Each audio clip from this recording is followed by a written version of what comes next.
work, so I thought, let's have a look at my 197. I wanted to take it out. It's a lovely evening. Let's have a walk around. Let's have a little guided tour. Let me show you the spec of my 197. Watch this. This is called a transition. Ready? Go.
So let's talk about it then.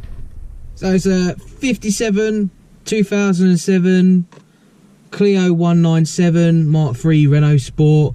The name's about this long, but we'll just call it a 197. That's what it's known as in the trade, and what people in the know, they call it the 197. So from now on, we'll call it the 197.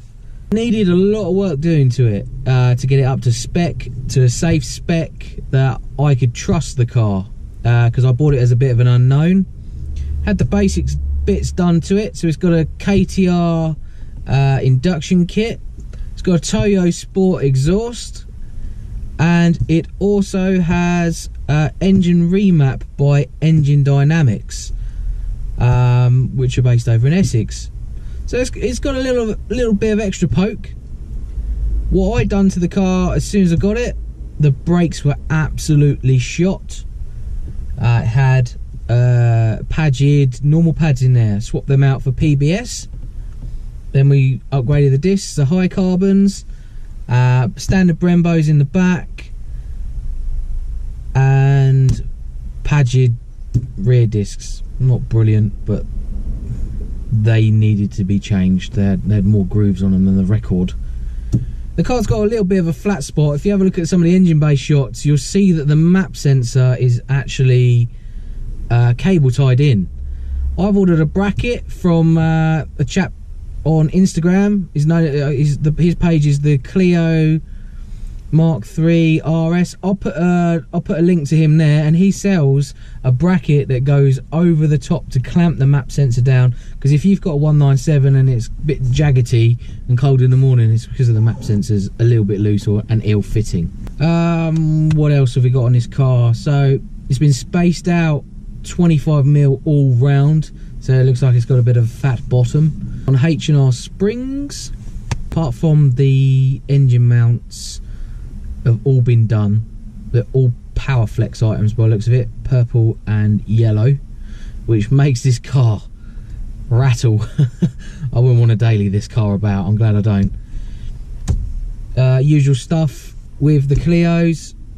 Always need to make sure the belts have been done, the phaser pulley, you know, usual stuff. Gearboxes are very chocolate. This one has a lovely crunch if you don't change it right. Third and fourth, only slightly, made a little bit worse when we went to the Nürburgring a couple of weeks back. It's done quite high mileage.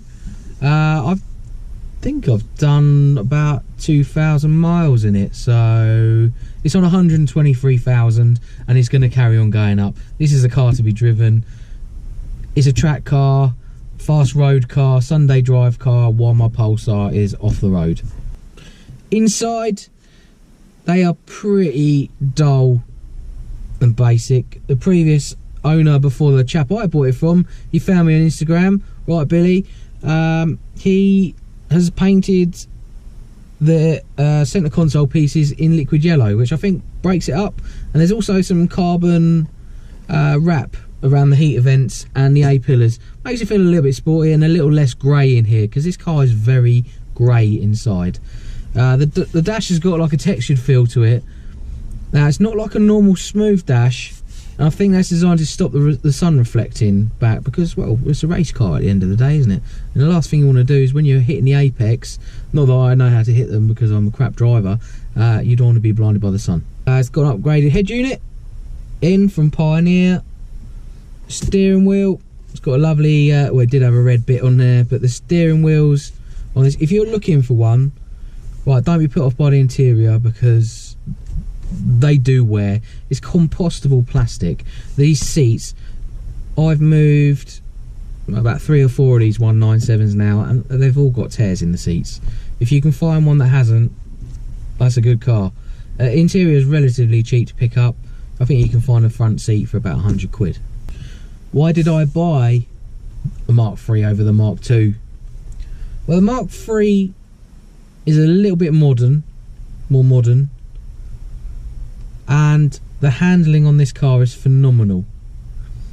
Now it's had its brakes, and it's on a Yokohama AD08Rs as well. Forgot about them.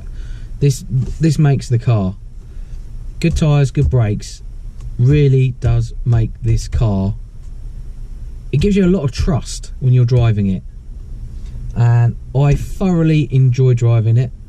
I've not touched my Pulsar for, well, since September last year, because I'm just having so much fun in this car at the moment, and I'm a bit scared of taking the Pulsar out because of the standard of driving at the moment on the roads. Is the last thing I'd want is my pride and joy getting obliterated by Mrs. Smith that's just going to pick up her pension on a Sunday.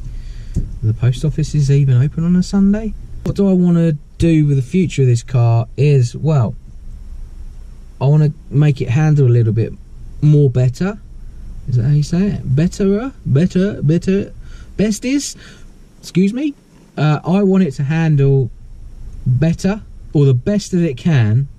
I don't think I'm going to go for coilovers because it can ruin the ride, and I don't want it to be compromised too much because this car is stiff enough.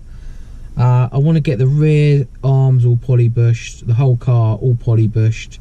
My friend Carl's, we've just picked up in the last couple of weeks, his has all been polybushed, and the rear end feels a lot tighter. That could be down to mine. I could have worn bushes on the rear arms and stuff. Just feels a little bit sketchy. When we were on the Autobahn, I was at 130 and I was starting to run out of steam, and the car felt a little bit twitchy under high speed. Could do with the cup spoiler as well, because it actually provides downforce. I thought it was pub knowledge, like pub humour, bit of internet comments, you know, bullshit and stuff like that, but it actually does provide downforce, and I think it's around 120 kilos, so it is worthwhile, and it could make the rear end of this car feel a little bit more stable and planted at higher speeds. Am I going to do any more to the engine? Not for the minute, but I have seen there's a supercharger kit released, which is very tempting. I just feel that this car could just need a slightly more horsepower, just with a little bit more torque. I think 300 horsepower in this car, there's not going to be much that's going to be faster than that. Obviously the gearbox is going to take the toll, and it might need an upgrade, and it could probably even do with an LSD in there. If this doesn't have an LSD as standard, I don't know. Or the other option is, of course, the Meglio conversion, which is quite a cost-effective way of doing it, because you can get a whole Megane R26 for sub £2,000 now. You got the whole car, engine, loom, gearbox, drive shafts, everything you need sat there. Then you've still got the rest of the car to break. So if you get it in a popular colour, there's bound to be some Megane owners that are going to want trim, doors, panels and stuff like that. I reckon you could make your money back on that easy. I've got lots planned. We've got another ring trip next year. We're going back. I'm hooked. I can't stop watching videos of it.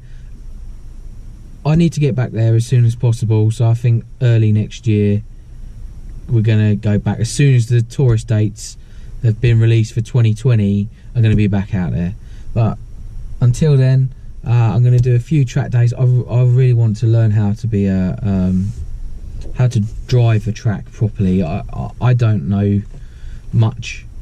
I just know that you have to hit an apex wherever that is. It's all part of the progress. I never used to be into performance cars. I never used to be into performance vehicles. I used to do big sound systems and stuff like this, and I used to, I used to do all that low and slow and slam your car, mate, make it undrivable. Back in the day, I had a Corsa that was on 14-inch wheels, and I rubbed a hole from a fuel tank. That's what I used to do. There's my little insight into my Clio, what's been done to it, what's going to happen to it. Next week, it's going up on the dyno. We're crashing a E39 Owners Day. Got invited along to run the car on the dyno. We will see if it makes the 205 horsepower that this car is claimed to be. If it makes anywhere over 180, I'll be happy. If it's under 180, then we've got some serious problems that need ironing out. Stay tuned, like, subscribe, follow me on Instagram, more Clio content there, and then maybe we'll have a look at Cole's Clio and we'll go from there. See you on the next one.